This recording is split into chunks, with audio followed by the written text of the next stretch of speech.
ઘણી વખત નવો સ્માર્ટફોન ખરીદવાનું બજેટ હોતું નથી. સ્માર્ટફોનની કિંમતોમાં વધારાને કારણે લોકો સેકન્ડ હેન્ડ સ્માર્ટફોન ખરીદવાનું વિચારે છે. જો કોઈ એક સસ્તો વિકલ્પ હોઈ શકે છે, પરંતુ તેમાં કેટલાક ગેરફાયદાઓ પણ હોઈ શકે છે.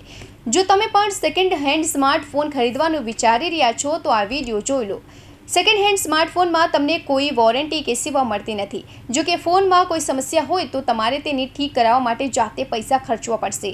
નવો ફોન ખરીદતી વખતે તમને કંપનીની ગેરંટી અને સેવા મળે છે, જે સેકન્ડ હેન્ડ ફોનમાં ઉપલબ્ધ નથી.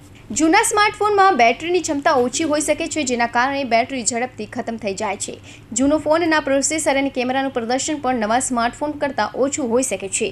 જૂના ફોનમાં સોફ્ટવેર અપડેટ્સ ઉપલબ્ધ નથી, જેના કારણે તમને નવી સુવિધાઓ અને સુરક્ષા પેચનો લાભ મળતો નથી, જેના કારણે ફોન ધીમે ધીમે પડી શકે છે અને તમારો ડેટા પણ સુરક્ષિત રહેતો નથી. સેકન્ડ હેન્ડ ફોન પર સ્ક્રેચ, ડેટ અથવા અન્ય સમસ્યાઓ હોઈ શકે છે. આ વસ્તુઓ એક જ સમયે શોધી શકતી નથી. તેનો ઉપયોગ કર્યા પછી જ તેને શોધી શકાય છે, જેના કારણે તમને તેને ખરીદવા પછી સમસ્યાઓનો સામનો કરવો પડી શકે છે.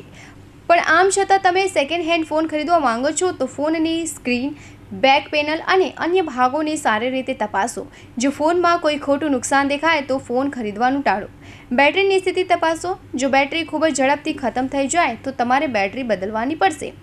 આ ઉપરાંત તપાસો કે ફોનમાં નવીનતમ સોફ્ટવેર અને બધી સુવિધાઓ કામ કરી રહી છે.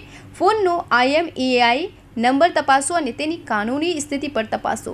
માત્ર વિશ્વસનીય વ્યક્તિ પાસેથી જ સેકન્ડ હેન્ડ ફોન ખરીદો. ઓનલાઈન અથવા ઓફલાઈન સ્ટોરમાંથી ફોન ખરીદતી વખતે દુકાનના રેટિંગ અને સમીક્ષા વાંચો.